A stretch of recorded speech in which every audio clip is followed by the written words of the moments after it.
le directeur technique a ri quand j'ai démissionné puis il a vu mes sauvegardes et son visage est devenu blanc. Je suis entré dans le bureau de Randall avec une boîte en carton dans une main et un simple dossier Mani dans l'autre. Je n'ai pas dit un mot.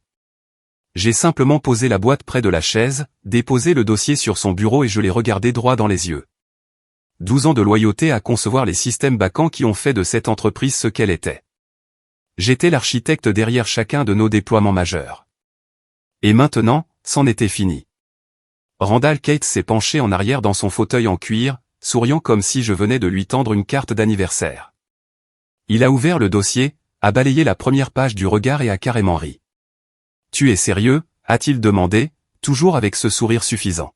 « Bonne chance pour trouver un autre boulot à ton âge dans ce domaine. »« Tu as 48 ans, Nat. » Il s'est penché en avant, les coudes sur le bureau, comme s'il me donnait un petit conseil amical. Cette industrie broie les gars comme toi après 45 ans. Tu veux vraiment tout recommencer maintenant? Ce salaud arrogant. Il faisait ça depuis des années, s'attribuant le mérite de mon travail, le paradant dans des conférences comme s'il l'avait construit lui-même. Chaque fois qu'il se tenait devant une foule avec un pointeur laser, c'était mon code qui tournait en arrière-plan. Mes modèles, ma logique.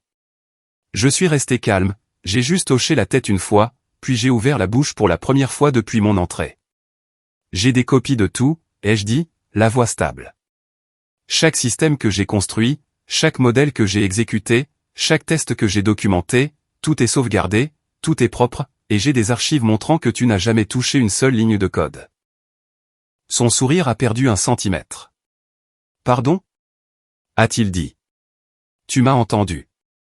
Tu bâtis ta carrière sur mon travail depuis 12 ans, et j'ai un journal complet de mails, de comigies, de mémos internes, de tout. Tu n'es qu'une grande gueule, Randall. Rien de plus. Il a repoussé le dossier comme s'il avait commencé à lui brûler les doigts. Tu bluffes. J'ai repris le dossier et l'ai glissé sous mon bras. Tu veux vérifier? Essaie. Mais je te garantis que d'ici à ce que je sorte de ce bureau, je vaudrai déjà plus que toi. Sa mâchoire s'est crispée. Pas de réplique pleine d'esprit cette fois. Juste le silence. J'ai ramassé ma boîte et je me suis tourné vers la porte. Petite note avant d'aller plus loin, dites-nous. D'où nous regardez-vous en ce moment? La porte s'est refermée derrière moi dans un clic. Je n'ai même pas tressailli. Je n'avais pas besoin de son approbation. Je n'en voulais même pas. La vérité, c'est que j'avais déjà préparé mon coup des mois auparavant. Je ne suis pas rentré chez moi juste après avoir démissionné. Je suis resté assis dans mon camion sur le parking, moteur éteint, à fixer le tableau de bord. Mes mains tremblaient, mais pas de nervosité, de pure fureur contenue. Ce moment n'était pas né aujourd'hui. Il s'était construit. Tout a commencé 9 mois plus tôt, lors de notre séminaire d'entreprise annuel au lac Léman. Un chalet chic, des nappes blanches, un open bar, le genre d'événement où les cadres se félicitent mutuellement pour un travail qu'ils n'ont jamais fait. Je n'étais même pas censé être dans la salle de conférence cet après-midi-là. J'étais revenu plus tôt du déjeuner pour prendre mon chargeur. Et c'est là que je l'ai entendu. Randall, debout devant le conseil d'administration, pointeur à la main, souriant comme un satané roi du bal de promo. La véritable percée, a-t-il dit en tapotant la diapositive, c'était le framework d'équilibrage de charge adaptatif. C'est ce qui nous a permis de gérer les pics de volume saisonniers entre les hubs. Je l'ai conçu pour tenir compte de la variance de poids, de la priorité des itinéraires et du risque de retard dû à la météo. C'était un travail de longue haleine, mais ça en valait la peine. Je me suis figé. Ce n'était pas juste un mensonge. C'était mon travail, mon modèle exact. J'avais passé 9 mois à le développer, le tester, le casser, le reconstruire de zéro. Il ne comprenait même pas comment ça fonctionnait. J'avais dû lui dessiner un organigramme une fois juste pour lui expliquer ce qu'était une boucle de relaxation de contrainte. Je suis sorti de la pièce sans un bruit. Ce soir-là, j'ai créé un dossier sur mon cloud personnel. Sans étiquette, sans mots-clés, juste une chaîne de caractères aléatoires en guise de nom. À l'intérieur, j'ai commencé à tout y déposer. Des captures d'écran des tableaux de bord du système avec mon nom d'utilisateur. Des journaux de commis de notre dépôt J avec mes initiales à côté de chaque build. Des emails où Randall me demandait de simplifier l'explication pour qu'il puisse mieux la présenter. des mémos vocaux que j'avais enregistrés pendant des sessions de travail nocturnes, où je verbalisais la logique du modèle tout en codant. Des documents horodatés, des brouillons, des révisions, des tests, chaque ligne de preuve que c'était le mien. À partir de ce moment, chaque fois qu'il me demandait de lui expliquer quelque chose une fois de plus, je le notais. Je prenais des notes. Je construisais des chronologies pour chaque fonctionnalité que j'avais créée et qu'il présentait comme la sienne. C'était obsessionnel, je le savais. Je le savais. Mais je n'allais pas être le type silencieux en arrière-plan pendant qu'il récoltait les louanges pour quelque chose dont il ne savait même pas épeler le nom correctement. Quelques semaines plus tard, j'ai commencé à fouiller dans nos politiques internes des RH. Enfoui dans le contrat de travail se trouvait une ligne sur la propriété intellectuelle. Tout ce qui était développé en dehors des heures de travail en utilisant du matériel n'appartenant pas à l'entreprise pouvait être classé comme recherche personnelle. Alors je me suis mis au travail. J'ai réécrit une partie de notre document de politique sous la section sur l'innovation indépendante. Formulé de manière propre. Pas de signaux d'alarme. Juste assez pour ménager une protection pour les contributions de recherche financées personnellement. Je l'ai soumis à Randall un après-midi. J'ai dit que c'était une formalité juridique pour mettre à jour notre conformité avec les contrats des fournisseurs. Il ne l'a même pas lu. Il a simplement signé l'approbation numérique et est passé à autre chose. C'est à ce moment-là que j'ai su qu'il me voyait comme inoffensif, un technicien de l'ombre, un grouillot de l'informatique sans colonne vertébrale. Il n'aurait jamais imaginé que je pourrais démolir toute sa réputation de l'intérieur. Il avait tort. 2 jours plus tard, j'ai chiffré le dossier et les sauvegardé à 3 endroits distincts. 2 clouds et un disque dur physique que je gardais à la maison, enfermé dans une mallette. Je ne prévoyais pas de l'utiliser tout de suite. Je le voulais prêt, propre, irréfutable. Et chaque fois que Randall entrait dans une réunion après ça, se vantant de sa stratégie ou de sa méthode, je ne disais pas un mot. Je regardais, j'écoutais, je documentais. Je pouvais attendre. J'avais le temps. Et il creusait sa propre tombe chaque satané jour. Au moment où j'ai eu ce dossier scellé et sauvegardé, je savais exactement où cela menait. Je ne savais juste pas à quelle vitesse tout allait se mettre en place. C'était un jeudi, mi-juin. J'étais à une exposition de technologie de la chaîne d'approvisionnement à Nashville, sur le temps de l'entreprise bien sûr, debout près de notre stand comme un fichu accessoire pendant que Randall racontait des sornettes aux investisseurs. J'ai pris une pause, j'ai parcouru les allées, j'ai essayé de respirer. C'est là que je suis tombé sur elle, Tasha Keen, directrice du développement chez Argon Systems, notre concurrent numéro 1 et la seule équipe dont le logiciel s'était jamais approché d'une autre. Elle m'a reconnu la première. Vous êtes Nat Kesley, n'est-ce pas, a-t-elle dit. J'essaie de comprendre qui diable construit vraiment les trucs dont votre entreprise ne cesse de faire la promotion. Elle n'a pas souri en disant ça, elle est juste restée là, les bras croisés, à m'observer. J'en construis la plus grande partie, ai-je dit. La plus grande partie ? 98%. Randall met son nom dessus. Ça l'a fait sourire. Nous avons parlé pendant 20 minutes près de la machine à café. Une vraie discussion technique. Sans baratin, sans jargon à la mode. J'ai mentionné quelques bizarreries de notre modèle que seul le véritable architecte pouvait connaître. Elle n'a pas demandé de fichiers ou de preuves. Elle n'en avait pas besoin. Une semaine plus tard, elle m'a envoyé un email, disant qu'elle retournait à Milwaukee le lendemain et voulait prendre un café si j'étais dans le coin. On s'est retrouvés dans un dîner près de LI 94. Pas de costume, pas d'ordinateur portable, juste 2 personnes qui parlaient enfin le même langage. Je ne lui ai montré aucun code, je n'ai nommé aucun client ni divulgué quoi que ce soit de confidentiel, mais je lui ai donné assez de logique de conception, de schéma d'infrastructure, d'approche clé pour la résolution de problèmes pour qu'elle sache que j'étais le vrai. À la fin de la réunion, elle m'a regardé dans les yeux et a dit, si jamais vous voulez construire quelque chose qui compte vraiment, venez me parler. Je n'ai pas pris ça à la légère. Cette nuit-là, j'ai sorti mes documents juridiques, relu chaque ligne. Il n'y avait pas d'accord de non-concurrence, pas de clause de propriété intellectuelle qui tienne la route, surtout avec la nouvelle formulation que j'avais glissée dans le document de politique. J'ai rencontré une avocate 3 jours plus tard juste pour être sûr. Elle a tout examiné mot par mot et m'a donné le feu vert. Alors, j'ai commencé à me préparer. J'ai mis mes sauvegardes hors ligne, nettoyé les métadonnées, enregistré chaque fichier avec des horodatages. J'ai rédigé des notes de développement pour chaque modèle de base, ce que j'avais construit sur le temps de l'entreprise par rapport à ce que j'avais fait pendant mes heures personnelles, sur mon propre matériel. J'avais même des captures d'écran de messages Slack où Randall me demandait des notes de présentation 5 minutes avant de passer en direct. 2 mois plus tard, Tasha a rappelé. Nous vous offrons le poste de directeur technique, CTO, a-t-elle dit. Vous aurez une liberté de construction totale, votre propre équipe, et une véritable appropriation de votre travail. Il ne m'a pas fallu longtemps pour dire oui. Je ne l'ai pas annoncé tout de suite. J'ai gardé mon sang-froid, j'ai continué à venir au travail, à faire mon job, j'ai même aidé Randall à se préparer pour un webinaire. Pendant ce temps, je travaillais les soirs et les week-ends pour tout mettre en place. Contrat, logistique de déménagement, intégration avec le service juridique d'Argon.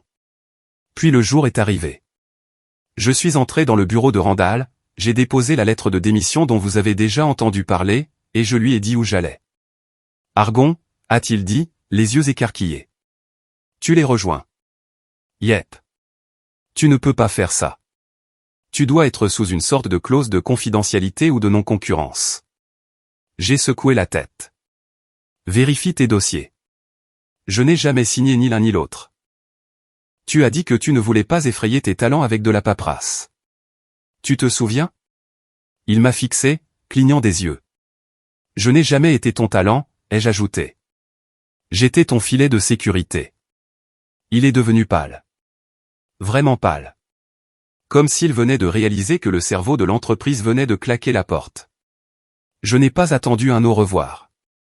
Je suis juste parti. Je n'ai pas célébré après être sorti. Je n'ai pas fait sauter le champagne ni posté une mise à jour dramatique du genre, vers le prochain chapitre. J'ai juste conduit directement au bureau d'Argon à Milwaukee, j'ai récupéré mon nouveau badge et je suis entré dans un vrai travail avec un vrai leadership. Mon équipe m'attendait déjà. 14 ingénieurs, 2 data scientists, un chef de projet et un type de l'UX qui écoutait vraiment. Je ne faisais plus que coder. Je construisais. Et Randall, lui, vivait toujours au pays des illusions. Le jour de mon départ, il a posté une photo de lui sur LinkedIn avec un demi-sourire et une légende du genre, quand on construit quelque chose de solide, on ne panique pas quand les gens vont et viennent. On évolue. 5 jours plus tard, il repostait un article de la Harvard Business Review sur la résilience et le leadership et citait Steve Jobs comme s'il auditionnait pour une conférence TED. C'était pathétique. Dès la 2e semaine, les fissures ont commencé à apparaître. D'abord, c'était de petites choses. Des fautes de frappe dans les journaux de sortie, des retards mineurs dans les ajustements de routage, un hub signalant que des expéditions étaient détournées par le chemin le plus long sans raison. Puis sont venues les questions. Je les voyais apparaître dans les commentaires publics sous ces publications. Curieux de savoir comment votre équipe gère la régulation des ressources entre les régions. Quelle est votre stratégie de réponse aux défaillances d'itinéraire en temps réel? Le modèle adaptatif est-il basé sur des règles ou est-il génératif? Il ne répondait pas. Pas une seule fois. Il les ignorait simplement et continuait à poster des citations vagues sur le leadership. La vision avant la visibilité, ou une connerie du genre. À la 3e semaine, le silence était assourdissant. Quelqu'un de l'intérieur de l'entreprise m'a envoyé un message privé, disant que leur développeur senior avait démissionné 2 jours après moi. Un autre gars essayait de faire de l'ingénierie inverse sur mon module principal de répartition et ne savait même pas par où commencer. Ils ont demandé si j'avais laissé de la documentation. Je ne l'avais pas fait. Pas par mesquinerie, mais parce que Randall ne l'avait jamais demandé. Il pensait qu'il pouvait simplement brancher quelqu'un d'autre et laisser la machine tourner toute seule. Ça ne marchait pas comme ça. Les modèles étaient construits avec des couches, une logique hyper spécifique liée au comportement des clients, au schéma de voix, au temps de réponse des fournisseurs. On ne pouvait pas juste le deviner à moins d'avoir vécu dans ce code comme moi. À la 4e semaine, les clients l'ont remarqué. Les gros, ceux qui payaient cher. Un client du Fortune 100 a envoyé une plainte formelle. Dégradation de performance, seuil manqué, ajustements automatiques échoués. Ils étaient furieux. Un autre a demandé pourquoi les fenêtres de livraison glissaient et les pings de suivi affichaient des données inexactes. Quelqu'un du support a blâmé une recalibration mineure du système. Le client n'y a pas cru. Le même jour, Randall a reposté une photo d'un sommet de montagne avec la légende « Le leadership signifie rester calme au sommet pendant que le vent hurle ». J'ai failli rire. De retour chez Argon, nous tournions à plein régime. Mon équipe a écrasé notre premier sprint. Nous avons déployé une nouvelle fonctionnalité de base qui a optimisé le routage du dernier kilomètre de 11%. 11%. Je faisais enfin le travail que je voulais faire, de la vraie architecture, de la vraie ingénierie, pas seulement nettoyer le désordre de quelqu'un d'autre ou écrire du code pour qu'un cadre égocentrique le parade. Et la vue depuis mon bureau d'angle, ce n'était pas juste du verre et un horizon. C'était la paix, la clarté, un but. La semaine suivante, j'ai entendu dire que Randall avait essayé d'organiser une réunion technique générale pour rallier les troupes. La moitié de l'équipe ne s'est pas présentée. L'autre moitié a posé des questions auxquelles il ne pouvait pas répondre. L'un d'eux a apparemment demandé, pouvons-nous avoir la version de NAT du modèle de flux de travail? Il n'a pas répondu, il a juste mis fin à la réunion plus tôt. Un autre ingénieur m'a contacté en privé, non pas pour demander de l'aide, mais pour me dire merci. Il a dit que me voir partir les avait incités à postuler pour de meilleurs emplois aussi. Randall avait passé 12 ans à marcher sur des gens comme moi, pensant que nous ne partirions jamais, pensant que nous avions besoin de lui. Il s'est avéré que non. C'est lui qui avait besoin de nous. Les gens repartageaient des extraits du panel, taguant Argon et citant des passages de mon analyse. Un type d'Intel a qualifié cela d'explication logistique la plus lucide qu'il ait entendue depuis des années. L'un de nos stagiaires a fait un mème du visage de Randall pendant mon intervention. C'est devenu viral sur notre Slack en moins de 10 minutes. Ça, c'était mardi. Quelques jours plus tard, j'étais assis à 5 rangs de la scène au Forum mondial de l'optimisation, les bras croisés, mon badge accroché à mon blazer, essayant de ne pas rire. La salle de bal était comble. Plus de 2000 cadres, ingénieurs, chercheurs, tous là pour le discours d'ouverture principal. Randall Cates était en première partie, au centre de la scène. De grands écrans de chaque côté de lui, son nom en lettres grasses. PDG, Brightload Technologies, révolutionnant la logistique adaptative. Il est monté sur scène comme s'il y avait sa place. Costume impeccable, confiance feinte, l'habituel. Son introduction était assez soignée. Des trucs génériques, repousser les limites, redéfinir l'efficacité, exploiter les données pour des solutions de fret plus intelligentes. On aurait pu l'échanger avec un conférencier TEDx et personne n'aurait vu la différence. Mais ensuite est venue la séance de questions-réponses. Première question, premier rang. Pouvez-vous nous expliquer la logique de décision en temps réel de votre couche de routage prédictif? Randall a souri. C'est intégré à notre système propriétaire, mais à un haut niveau, il utilise le feedback pour s'ajuster dynamiquement en fonction des signaux de congestion. Deuxième question. Quel modèle statistique gère la couche d'incertitude? Inférence bayésienne, Monte-Carlo? Il a cligné des yeux. C'est un modèle hybride. Un peu de tout. Nous croyons en la flexibilité. Les gens ont commencé à s'agiter sur leur siège. Troisième question, d'une femme avec un badge de Stanford. J'ai regardé votre livre blanc. L'un des graphiques de routage que vous avez montré. Ces distributions de poids sont mathématiquement impossibles.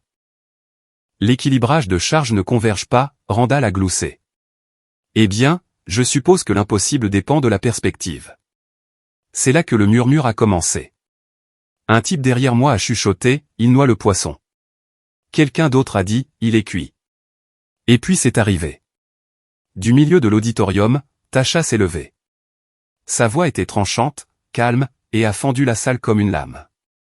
En fait, a-t-elle dit, je pense que notre directeur technique peut expliquer les modèles auxquels M. Cates fait référence. Les têtes se sont tournées.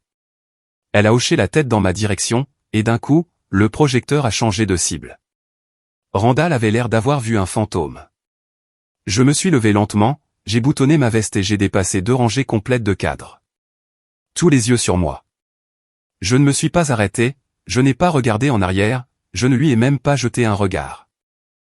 Je suis simplement monté sur scène et j'ai pris le micro. Mettons quelque chose au clair, ai-je dit. Les modèles en question utilisent un noyau d'apprentissage par renforcement enveloppé dans un processus de décision de Markov. La distribution de poids qu'elle a mentionnée, elle converge quand on prend en compte la variance temporelle et l'historique des racines. En supposant que vous ayez construit votre système pour apprendre des deux. Silence de mort, puis quelques hochements de tête, puis quelqu'un a applaudi. J'ai continué. La couche d'optimisation se décompose en 3 voies, réactive, prédictive et adaptative. La plupart des systèmes échouent parce qu'ils mélangent ces catégories sans définir de frontières. Le nôtre gère chacune séparément et communique entre les couches. J'ai regardé la salle. C'est comme ça qu'on empêche ce qui arrive à Brightload en ce moment. Une faible vague de rire a parcouru la foule. Randall était toujours debout sur le côté, le regard vide, le visage crispé. Il semblait plus petit, d'une certaine manière, comme si la scène se rétrécissait sous lui. J'ai conclu proprement. Sans en faire trop, sans frimer, juste assez pour qu'il soit clair qui avait construit les fondations et qui avait falsifié les plans. Le modérateur m'a remercié. Les panélistes hochaient la tête. Quelqu'un dans le public a crié « Embauchez cet homme ». J'ai rendu le micro et je suis descendu directement de la scène. Randall n'a pas dit un mot.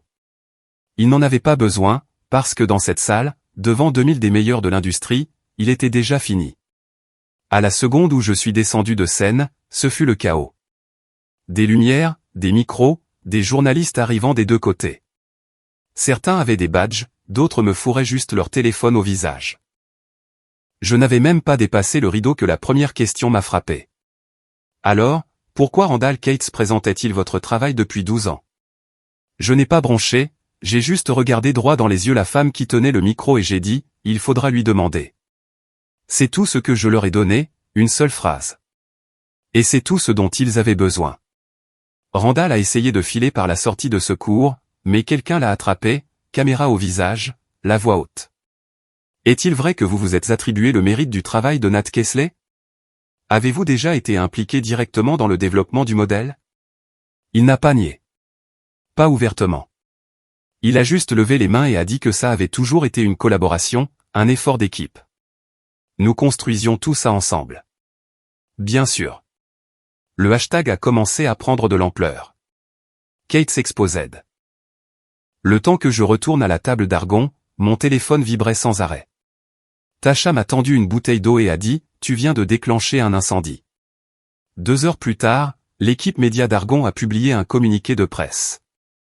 Confirmation complète que j'étais le développeur original de tous les frameworks logistiques de base maintenant utilisés par Brightload Technologies, avec date, brevet, contribution, tout dans le domaine public. Je ne l'ai pas écrit, je n'y ai pas touché, je l'ai juste approuvé. Les médias ont réagi vite. Les blogs tech, les magazines spécialisés, même un média grand public a titré « Un directeur technique brise le silence, le cerveau secret de Brightload parle ». Randall a essayé de se faire discret. Pas de déclaration, pas d'interview. Trop tard. C'est à ce moment-là que ses investisseurs ont commencé à poser des questions. Pourquoi le directeur technique n'avait-il aucune expérience en développement? Pourquoi l'entreprise perdait-elle ses ingénieurs à tour de bras? Pourquoi la seule propriété intellectuelle fonctionnelle était-elle liée à un gars qui n'y travaillait plus depuis des semaines? Randall n'avait pas de réponse. Le vendredi, c'était officiel. Brightload a publié une petite déclaration stérile vers 18h15, espérant l'enterrer dans le défilement du week-end. Randall Cates quittera ses fonctions de PDG. Avec effet immédiat. Pas de remerciement. Pas un mot sur son héritage. Juste le coup de grâce, en silence. Mon téléphone a de nouveau explosé. Des gens dont je n'avais pas entendu parler depuis des années. D'anciens collègues. Des ingénieurs lambda de l'autre bout du pays. La plupart ont juste envoyé une ligne, il est fini. Je n'ai pas jubilé, je n'ai pas fait de tour d'honneur ni tweeté un mème.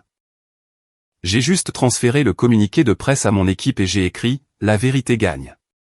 Puis j'ai fermé mon ordinateur portable et j'ai quitté le bureau, sans dire un mot. Le lundi suivant, les vannes juridiques se sont ouvertes. L'ancienne firme de Randall a déposé des contestations formelles des brevets liés aux systèmes adaptatifs et de routage. Ils ont dit qu'ils avaient été développés sous la direction de l'entreprise, ont tenté de revendiquer la copropriété. Je m'y attendais. Bon sang, j'aurais fait la même chose à leur place. Mais ils n'avaient pas ce que j'avais. Mes journaux étaient blindés. Des builds horodatés, des historiques de commis internes, des envois de code en dehors des heures de travail, chaque étape suivie et dupliquée sur des sauvegardes hors site, la preuve que le travail le plus critique avait été fait sur mon propre équipement, sur mon propre temps. Et j'avais des contrats signés sous leur nez qui protégeaient la recherche personnelle, y compris sa signature. Nos avocats n'ont même pas sourcillé. Le conseil d'Argon a riposté rapidement. Mise en demeure. Dépôt public, demande formelle de réattribution de brevet. Le seul vrai coup de la firme était de régler à l'amiable, ce qu'ils ont fait. 7 chiffres, virés par versement sur 8 mois. Je n'ai même pas lu le décompte complet. Tout ce que j'ai vu, c'est la dernière ligne. N. Kesley, inventeur listé sur tous les brevets contestés. Unique contributeur, 8 technologies au total. Mon nom à côté de chacune. Randall aurait pu faire traîner les choses, mais il ne l'a pas fait. Je pense que même lui savait que c'était fini. Son conseil d'administration a dissous la moitié de leur contrat client en 3 semaines. Les fournisseurs se sont retirés. Les talents ont continué à partir. Un article a titré que Brightload était « une fable édifiante sur l'innovation volée ». L'action a touché le fond à la fin du trimestre. Je n'ai pas célébré. J'ai juste travaillé. Nous avons déployé la bêta de notre nouvelle plateforme pendant cette même période. Les premiers chiffres étaient propres. La performance était élevée. Les taux d'échec bas. Les clients faisaient déjà la queue. Puis un matin, je suis entré dans mon bureau et j'ai trouvé une lettre sur mon bureau. Pas de timbre, pas d'enveloppe, juste une page pliée écrite à l'encre bleue. J'ai usurpé le crédit de ton génie et je me suis convaincu que je le méritais. Tu as toujours été le vrai bâtisseur. Je ne faisais que me tenir dans ta lumière. Pas de nom, mais il n'y en avait pas besoin. C'était son écriture. Je suis resté assis là peut-être 1 minute. Je n'ai pas ressenti de triomphe. Je n'ai pas eu pitié de lui non plus. J'ai juste fixé les mots comme s'ils arrivaient un peu trop tard pour compter. Puis j'ai laissé tomber la lettre dans le tiroir et je me suis remis au travail. 6 mois plus tard, je me tenais en coulisses de la même conférence où Randall s'était effondré. Cette fois, ils m'ont présenté différemment. Pas seulement un titre, pas seulement un nom. Ils m'ont appelé l'architecte derrière la plateforme d'optimisation de fret la plus avancée de l'industrie. Je n'ai pas souri, je n'ai pas fait de signe de la main, je suis juste sorti et j'ai attrapé le micro. Les lumières se sont allumées. La foule était dense. Même scène, même événement, mais une toute nouvelle histoire. Personne d'autre sur scène, juste moi. J'ai affiché la première diapositive.